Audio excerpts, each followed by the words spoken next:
ಶಾಂತಿಯುತ ಜಿಲ್ಲೆ ಅನಿಸಿಕೊಂಡಿರೋ ಉಡುಪಿಯಲ್ಲಿ ಮತ್ತೆ ಬಂದೂಕಿನ ಸದ್ದು ಕೇಳಿ ಬಂದಿದೆ. ಕೆಲವೇ ದಿನಗಳ ಹಿಂದಷ್ಟೇ ಕುಂದಾಪುರದಲ್ಲಿ ಬೆಳ್ಳಂಬೆಳಗ್ಗೆ ಕ್ರೈಮ್ ಘಟನೆಯೊಂದು ನಡೆದು ರಕ್ತ ಹರಿದಿತ್ತು. ಆ ಘಟನೆ ಕಣ್ಮುಂದೆ ಇರುವಾಗಲೇ ಈಗ ಮತ್ತೊಂದು ಭೀಕರ ಹತ್ಯೆ ಇಡೀ ಕರಾವಳಿಯನ್ನೇ ಶೇಕ್ ಮಾಡಿದೆ. ಮಧ್ಯಾಹ್ನದ ಹೊತ್ತಲ್ಲಿ ಸ್ಕೆಚ್ ಹಾಕಿ ಬಂದ ಕಿಡಿಗೇಡಿಗಳು ಸ್ಥಳೀಯ ಕಾಂಗ್ರೆಸ್ ಲೀಡರ್ ಮುದ್ರಂಗಿ ಪಂಚಾಯತ್ನ ಎಕ್ಸ್ ಪ್ರೆಸಿಡೆಂಟ್ ಹಾಗೂ ಬಿಸಿನೆಸ್ ಮ್ಯಾನ್ ಡೇವಿಡ್ ಡಿಸೋಜಾ ಅವರನ್ನ ಶೂಟ್ ಮಾಡಿ ಹತ್ಯೆ ಮಾಡಿದ್ದಾರೆ. ಈ ಘಟನೆ ನಡೆದಿದ್ದಲ್ಲಿ ಘಟನಾ ಸ್ಥಳದಲ್ಲಿ ಏನಾಯಿತು, ಪೊಲೀಸರ ತನಿಖೆ ಯಾವ ಹಂತದಲ್ಲಿದೆ ಅನ್ನೋ ಪೂರ್ಣ ಮಾಹಿತಿ ನಿಮಗಾಗಿ. ಆದ್ರೆ ಅದಕ್ಕೂ ಮೊದಲು ನೀವಿನ್ನು ನಮ್ಮ ಚಾನೆಲ್ನ ಸಬ್ಸ್ಕ್ರೈಬ್ ಮಾಡಲಿಲ್ಲ ಅಂದ್ರೆ ಈಗಲೇ ಸಬ್ಸ್ಕ್ರೈಬ್ ಮಾಡ್ಕೊಳ್ಳಿ. ಈ ಶೂಟ್ಔಟ್ ಘಟನೆ ನಡೆದಿದ್ದು ಉಡುಪಿ ಪಿಲಾರು ವಿಲೇಜ್ನ ಮುದರಂಗಡಿ ಪಂಚಾಯತ್ ಲಿಮಿಟ್ಸ್ ನಲ್ಲಿ ಶುಕ್ರವಾರ ಮಧ್ಯಾಹ್ನ ಸುಮಾರು 12ರಿಂದ 1 ಗಂಟೆಯ ಸಮಯ. ಮುದರಂಗಡಿಯ ಸೈಂಟ್ ಫ್ರಾನ್ಸಿಸ್ ಜೇವಿಯರ್ ಚರ್ಚ್ನ ಮುಂಭಾಗದಲ್ಲಿ ಡೇವಿಡ್ ಡಿಸೋಜಾ ನಿಂತಿದ್ದಾಗ ಟಾರ್ಗೆಟ್ ಮಾಡಿ ಬಂದ ಇಬ್ಬರು ಗ್ಯಾಂಗ್ಸ್ಟರ್ಗಳು ಬೈಕ್ನಲ್ಲಿ ಎಂಟ್ರಿ ಕೊಟ್ಟಿದ್ದಾರೆ. ಯಾರು ಕಲ್ಪನೆ ಕೂಡದ ಮಾಡಿಕೊಳ್ಳದ ರೀತಿಯಲ್ಲಿ ಡೇವಿಡ್ ಅವರ ಹತ್ತಿರ ಬಂದು ಪಿಸ್ತೂಲ್ನಿಂದ ಫೈರಿಂಗ್ ಮಾಡಿದ್ದಾರೆ.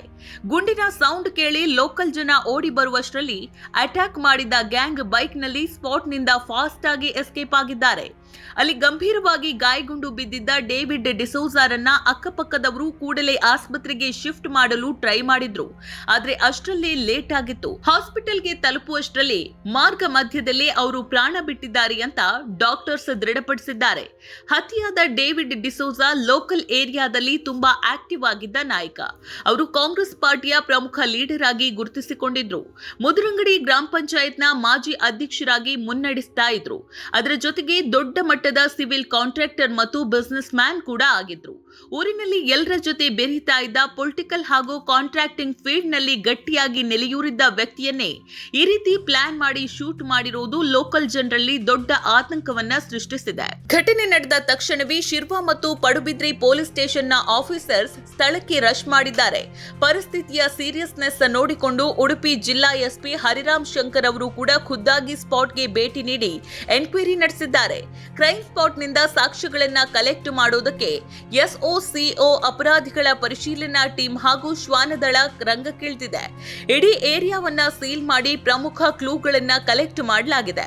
ಹಂತಕರನ್ನ ಅರೆಸ್ಟ್ ಮಾಡೋದಕ್ಕೆ ಆಲ್ರೆಡಿ ವಿಶೇಷ ಪೊಲೀಸ್ ಪಡೆಗಳನ್ನ ರಚಿಸಲಾಗಿದೆ ಅಂತ ಎಸ್ಪಿ ಕನ್ಫರ್ಮ್ ಮಾಡಿದ್ದಾರೆ. ಸಂಜೆ ಸುಮಾರು 3:45-4 ಗಂಟೆ ಮಧ್ಯದಲ್ಲಿ ಶಿರ್ವ ಮುದ್ರಂಗಡಿ ಚರ್ಚ್ ಎಂಟ್ರೆನ್ಸ್ ಮುಂದೆ ಡೇವಿಡ್ ಎಂಬ ವ್ಯಕ್ತಿ ಅವರದು ಆಫೀಸ್ ಮುಂದೆ ಅವರ ಕಾರ್ ಹತ್ತುವಾಗ ಅನ್ನೋನ್ ಆಗಿರುವಂತಹ ಇಬ್ಬರು ವ್ಯಕ್ತಿಗಳು ಬೈಕಲ್ಲಿ ಬಂದು ಅವರಿಗೆ ಕ್ಲೋಸ್ ರೇಂಜಲ್ಲಿ ಮಲ್ಟಿಪಲ್ ಶಾಟ್ಸ್ ಫೈರ್ ಮಾಡಿ, ಒಂದು ಶಾರ್ಟ್ ವೆಪನಿಂದ ಮಲ್ಟಿಪಲ್ ಶಾಟ್ಸ್ ಫೈರ್ ಮಾಡಿ ಸ್ಥಳದಿಂದ ಪರಾರಿ ಆಗಿರೋ ಬಗ್ಗೆ ನಮ್ಮ ಗಮನಕ್ಕೆ ಬಂದಿದೆ. ಇದಕ್ಕೆ ಸಂಬಂಧಪಟ್ಟಾಗೆ ಪ್ರಕರಣವನ್ನು ದಾಖಲೆ ಮಾಡಿ ನಾವು ತನಿಖೆಯನ್ನು ಮುಂದುವರಿಸ್ತೀವಿ. ಇದಕ್ಕೆ CCTV ಹಾಗೂ ಮತ್ತು ಇತರ ಎಲ್ಲ ರೀತಿಯಲ್ಲಿರುವ ಸೈಂಟಿಫಿಕ್ ಎವಿಡೆನ್ಸನ್ನು ಹುಡುಕಿ ಆದಷ್ಟು ಬೇಗ ಈ ಪ್ರಕರಣವನ್ನು ಪತ್ತೆ ಮಾಡ್ತೀವಿ. ಈ ವ್ಯಕ್ತಿ ಡೇವಿಡ್ ಎಂಬುವರದು ಈ ಹಿಂದೆ ಆಗಿರುವಂತಹ ಹಣದ ವಿಚಾರಗಳ ಮೇಲೆ ನಮಗೆ ಸದ್ಯಕ್ಕೆ ಈ ಘಟನೆಗೆ ಕಾರಣ ಸದ್ಯಕ್ಕೆ ಪ್ರಾಥಮಿಕವಾಗಿ ಹಾಗೆ ಕಂಡು ಬರ್ತಿದೆ. ಬೇರೆನೂ ಇರಬಹುದು, ಬಟ್ ಪ್ರಾಥಮಿಕವಾಗಿ ಹಣದ ವಿಚಾರ ಅಂತ ನಮಗೆ ಕಂಡು ಬರ್ತಾ ಇದೆ. ಪ್ರಸ್ತುತ ಪೊಲೀಸರ ಎದುರಿರೋ ಬಿಗ್ ಚಾಲೆಂಜ್ ಅಂದ್ರೆ ಈ ಮರ್ಡರ್ ಹಿಂದಿರುವಂತಹ ಮೋಟಿವ್ ಏನು ಅನ್ನೋದನ್ನ ಹುಡುಕೋದು. ಸದ್ಯದ ಮಾಹಿತಿಯ ಪ್ರಕಾರ ಕೊಲೆಗೆ ನಿಖರವಾದ ರೀಸನ್ ಇನ್ನೂ ಕೂಡ ಅಫಿಷಿಯಲ್ ಆಗಿ ಗೊತ್ತಾಗ್ಲಿಲ್ಲ.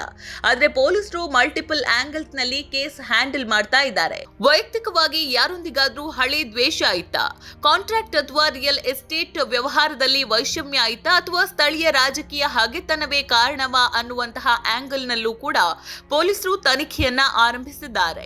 ಶಿರ್ವ ಪೊಲೀಸ್ ಠಾಣೆಯಲ್ಲಿ ಕೇಸ್ ಫೈಲ್ ಆಗಿದ್ದು ಆಸುಪಾಸಿನ ಮೇನ್ ರೋಡ್ಗಳು ಹಾಗೂ ಶಾಪ್ಗಳಲ್ಲಿರುವಂತಹ CCTV ಫುಟೇಜ್ಗಳನ್ನ ಕಂಪ್ಲೀಟ್ ಆಗಿ ವೆರಿಫೈ ಮಾಡ್ತಾ ಇದ್ದಾರೆ.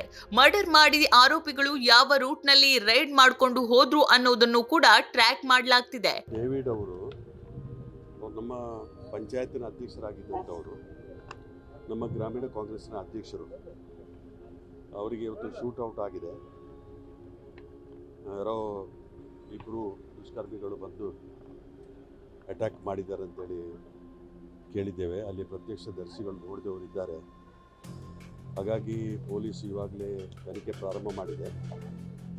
SP ಅವರು ಸ್ಪಾಟ್ಗೆ ಹೋಗಿದ್ದಾರೆ. ಪೊಲೀಸ್ ತನಿಖೆ ನಡೀತಾ ಇದೆ.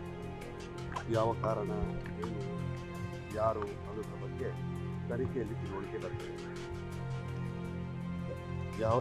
ಯಾವ ಕಾರಣ ಏನು ಅನ್ನೋದ್ರ ಬಗ್ಗೆ ತನಿಖೆಯಲ್ಲಿ ತಿಳುವಳಿಕೆ ಬರಬೇಕಷ್ಟೇ. ಪ್ರತ್ಯದರ್ಶಿ ಅವರು ನೋಡಿದವರಿದ್ದಾರೆ, CCTVಯಲ್ಲಿ ಎಲ್ಲ ಫುಟೇಜ್ ಇದೆ. ಏನು ಯಾವ ರೀಸನ್ಗೋಸ್ಕರ ಏನಿದೆ ಅನ್ನೋದ್ರ ಬಗ್ಗೆ ಪೊಲೀಸರು ತನಿಖೆ ಮಾಡ್ತಾರೆ. ಯಾವ ಥರ ವ್ಯಕ್ತಿ ಸರ್ ಅಲ್ಲಿ ಕಾರ್ಯಕರ್ತರ ನಮ್ಮ ಅವರು ಜನಪ್ರತಿನಿಧಿಗಳಾಗಿ ಕೆಲಸ ಮಾಡ್ತಾಯಿದ್ರು. ಇಡೀ ಗ್ರಾಮದ ಜನ ಅವರನ್ನು ಪ್ರೀತಿ ಮಾಡ್ತಾಯಿದ್ರು. ಮತ್ತು ಅವರ ಸ್ವಂತ ವ್ಯಾಪಾರ ಕೂಡ ಬಸ್ಸು ಆಪ್ರೇಟ್ ಮಾಡ್ತಾಯಿದ್ರು. ನಂತರ ನಾಗಾರ್ಜುನದಲ್ಲಿ ಅವರು ಕಾಂಟ್ರಾಕ್ಟ್ ಮಾಡ್ತಾಯಿದ್ರು. ಎಲ್ರಿಗೂ ಬೇಕಾದವರಾಗಿದ್ದರು. ಅಲ್ಲ, ಯಾವುದು ಅಂತ ನೋಡಬೇಕು, ಅದು ಏನು ಅಂತೇಳಿ ಗೊತ್ತಿಲ್ಲ. ಪೊಲೀಸರು ತನಿಖೆ ಮಾಡ್ತಾರೆ. ಒಂಥರ ಕರಾವಳಿಯಲ್ಲಿ ಇದು 2ನೇ ಶೂಟೌಟ್, ಸ್ವಲ್ಪ ಕಾನೂನು ಸುವ್ಯವಸ್ಥೆ ಈ ಬಗ್ಗೆ ಸ್ವಲ್ಪ ಜನರಿಗೂ ಆತಂಕ ಆಗುವಂಥ ವಿಷಯ. ಶೂಟೌಟ್ ಅಂದ ಕೂಡಲೇ ಸ್ವಲ್ಪ ಬೇರೆ ಕೊಲೆಗಳಿಗೂ ಅದಕ್ಕೊಂದು ಆತಂಕ ವ್ಯಕ್ತಪಡಿಸುವಂಥದ್ದು ಕೂಡ ಸಹಜ. ಏನಾದರೂ ಗಮನ ಸೆಳೆಯಲಿಕ್ಕೆ ಬಯಸ್ತೀರಿ? ಅದೇ ನೋಡೋಣ, ಈಗ ತನಿಖೆಯಲ್ಲಿ ಏನು ಅಂತೇಳಿ ಹೊರಗಡೆ ಬರಲಿ. ನೋಡೋಣ, ತನಿಖೆಯಲ್ಲಿ ಏನು ಅಂತೇಳಿ ಹೊರಗಡೆ ಬರಲಿ. ಈಗ ಭಾಳ ಪ್ರಿಲಿಮಿನರಿ ತನಿಖೆ ಸ್ಟಾರ್ಟಿಂಗ್ ಹಂತದಲ್ಲಿದೆ. ಏನು ಅಂತೇಳಿ ತಿಳ್ಕೊಂಡು ನಮಗೆ ತಿಳಿಸ್ತೇವೆ. ಉಡುಪಿಯಂತಹ ಪೀಸ್ಫುಲ್ ಜಿಲ್ಲೆಯಲ್ಲಿ ಬ್ಯಾಕ್ ಟು ಬ್ಯಾಕ್ ಇಂತಹ ಕ್ರೈಮ್ಗಳು ನಡೀತಾ ಇರೋದು ಸಾರ್ವಜನಿಕರ ನಿದ್ದೆಗೆಡಿಸಿದೆ. ಕೆಲವೇ ದಿನಗಳ ಹಿಂದೆ ಕುಂದಾಪುರದಲ್ಲಿ ನಡೆದ ಹತ್ಯೆ ಈಗ ಮುದರಂಗಡಿಯಲ್ಲಿ ದಿನ ಬೆಳಗಾದ್ರೆ ಗನ್ ಹಿಡಿದು ಬಂದು ಶೂಟ್ ಮಾಡಿರೋದು ಪೊಲೀಸ್ ಇಲಾಖೆಗೆ ದೊಡ್ಡ ಚಾಲೆಂಜ್ ಆಗಿದೆ.